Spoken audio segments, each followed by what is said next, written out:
Secara teoritis salah menyebut Pancasila itu sumber hukum, apalagi sekarang disebut Pancasila ideologi negara. Yang ada Soekarno bilang Pancasila itu adalah falsafah negara, bukan ideologi. Pak Harto bahkan bilang Pancasila adalah asas tunggal, bukan ideologi. Di mana di dunia ini negara yang berideologi? Nggak ada.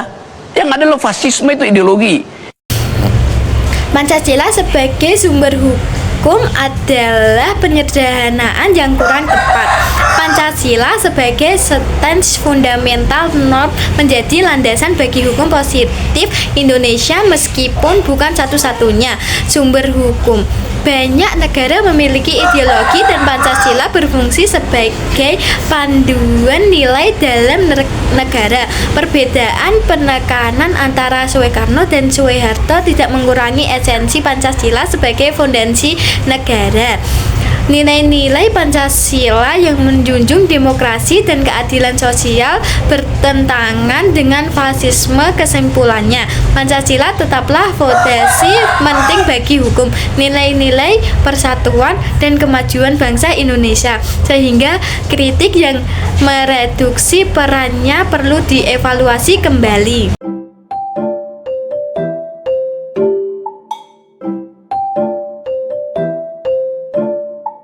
Indonesia selalu mengklaim bahwa ada nilai tertinggi yang jadi acuan hukum positif kita itu. Disebut sebagai philosophical foundation itu.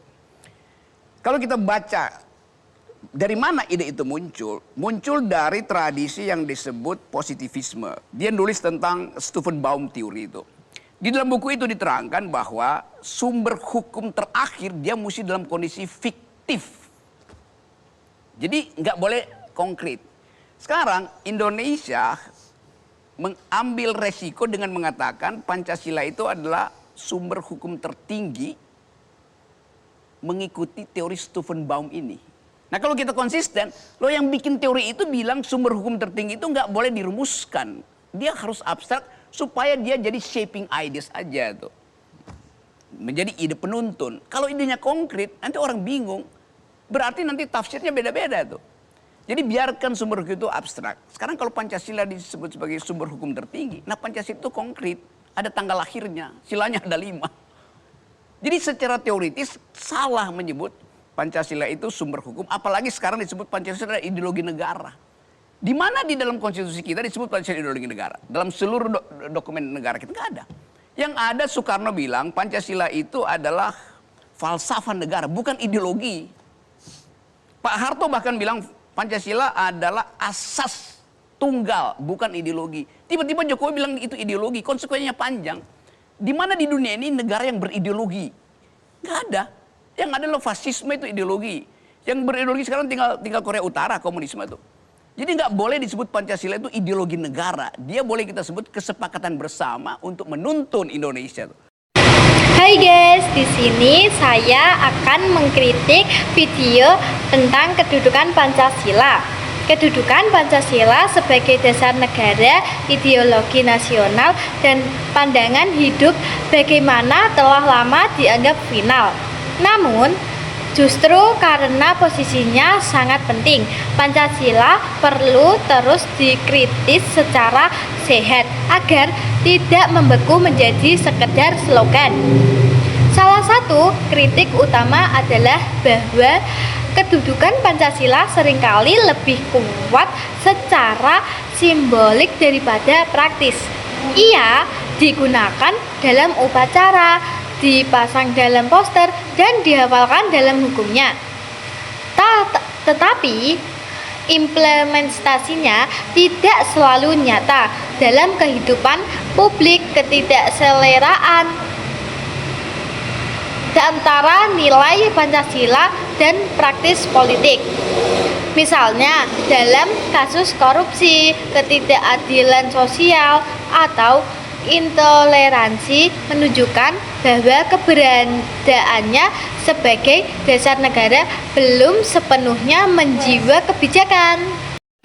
Selain itu, Pancasila kadang ditempatkan sebagai doktrin yang tidak boleh diperdebatkan, sehingga ruang diskusi kritis menjadi sempit. Padahal nilai-nilai Pancasila justru lebih kuat jika dipahami melalui dialog dan interpretasi yang terus berkembang ketika kritik dianggap sebagai ancaman. Pancasila kehilangan dinamika sebagai ideologi yang harus relevan dengan zaman. Kedudukan Pancasila juga sering dijadikan alat legitimasi oleh kekuasaan dalam sejarah.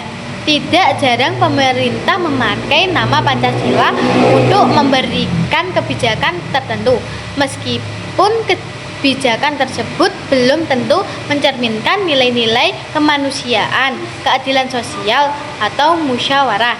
Ini dapat menimbulkan produk Pancasila dipuji secara formal tetapi diperlalat secara politis.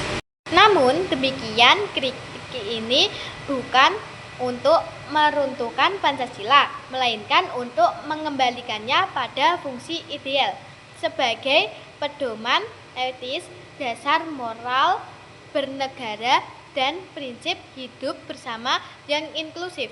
Justru melalui kritik, Pancasila dapat terus menjadi ideologi yang hidup dan relevan, bukan sekedar simbol. Sekian, terima kasih.